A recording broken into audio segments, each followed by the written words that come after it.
Hey guys, welcome. This is car number 5. Today I wanted to go over some budget pitchers you guys should be looking at and paying attention to, especially with the new Inside Edge. Um, so first, I actually want to start with, of course, one of my favorite pitchers, and I've been hyping him up a lot this year, and that is actually the Carlos Martinez, and I'll show you guys why. They actually changed his attributes, and he dropped to a silver, so don't be alarmed. This is actually a good thing because they gave him a slider. Before he had a curveball, and the only difference was he had his curveball velo maxed out at 99.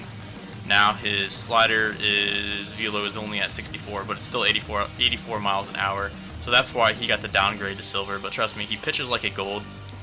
He can throw up to 99. His circle change goes down to 83, 84 with great movement, and his slider is nasty. And his two-seamer can be used to, get players to roll over or to jam them in on the hands against righties. So keep in mind, the Inside Edge only works for days he pitched. He pitched yesterday, and I think he had like +8 and everything, so he was up to, I think, a 90 overall. So if you guys are looking for a pitcher, similar to a Chris Archer or maybe even a Sonny Gray in that caliber, you want to look at a pitcher like Carlos Martinez. He has the exact same pitches as a pitcher like Archer, except he has a circle instead of the straight, which I think is better. So, look at him. He throws harder than Archer. The only thing is Archer has a little bit better control. But, look for Martinez, and he doesn't cost very much on the market. Right now, he is $17.50, which is not much at all, and his price will probably go down.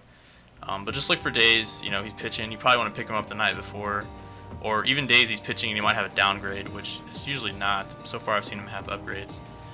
So, yeah, let's go ahead and move on to another pitcher, and that is going to be a pitcher from the Rangers, probably one of the better left-handed specialists in the game, and he's not rated very high either, and that is going to be Jake Diekman. You always want to make sure you pay attention to him for a few reasons. Regardless of his inside edge, the dude always has, he's always going to have a good K/9, and he's always going to have that velo. He throws a sinker and two-seamer in that 97 to 99 range, and he has a good slider and a good change. So you guys always want to make sure you're paying attention to him. With days he has favorable matchups, his K/9 is going to be maxed out, and his hits per nine is going to be either in the 70s or 80s. The walks per nine is his one crutch, but if you guys are using pure analog pitching, I believe you guys can overcome that and locate. That is his one crutch, but he's very, very deadly. That sinker is nasty. I think it's the best sinker in the game, either him or Thor. So make sure you're always taking a look at his inside edge. I use him, when he has favorable matchups. I put him in my bullpen. Next player we're going to go to the AL Central. Actually, look at a few players in the AL Central. One of these pitchers is Ventura. I'm not a huge fan of Ventura, but the guy can throw 99 to 100. So I know he's had some favorable matchups where he'll go up to like a 90 or maybe high 80s in that gold status. He can have plus 12s or higher. Get his H per 9. Hits per 9 and K per 9 in the 80s, and get his walks per 9 up a little bit. So you're going to have a pitcher that has 80 plus hits per 9 and K per 9, and the walks per 9 is going to be in the 70s. Plus he's going to be throwing 100 miles an hour, 99 to 100 with a good curveball and a really dirty changeup. He doesn't have a slider like Martinez, but still a very cheap pitcher. Let's look at his market price. 716 stubs, really cheap, and I actually used him a few times, and I am in this CS right now, so he is usable even on even against higher caliber players. He can be used. Next player, I want to keep it in the AL Central.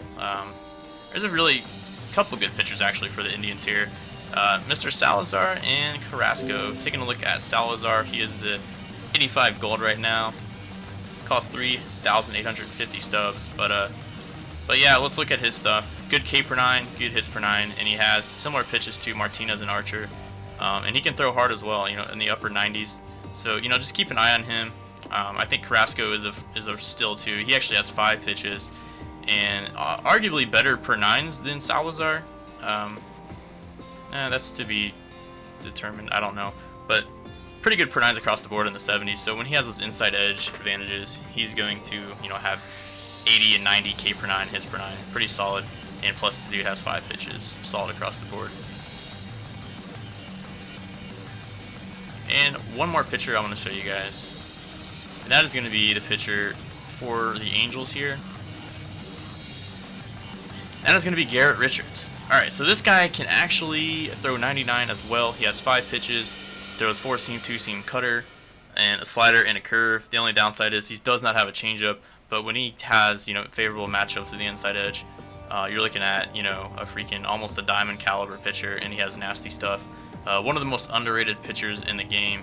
And like I said, you get his per nines up. It's very hard to square up that two-seamer and cutter. And then of course you got the slider and curveball. He can be dirty against righties or lefties. So, you know, keep an eye on him. In the market right now, he is going for 350 stuff. That is still definitely want to get him. And what you guys can do is you guys can, you know, rotate and just use these guys when they start, or you don't even have to wait for the inside edge matchup to come into account. You can just use them without it. But I can tell you right now, you guys, those are some really dirty pitchers. So make sure you keep an eye on that. And I'll try to bring you guys some more videos when I try to find hidden gems such as these pitchers. This is Cardinal Bird 5 signing out. Peace.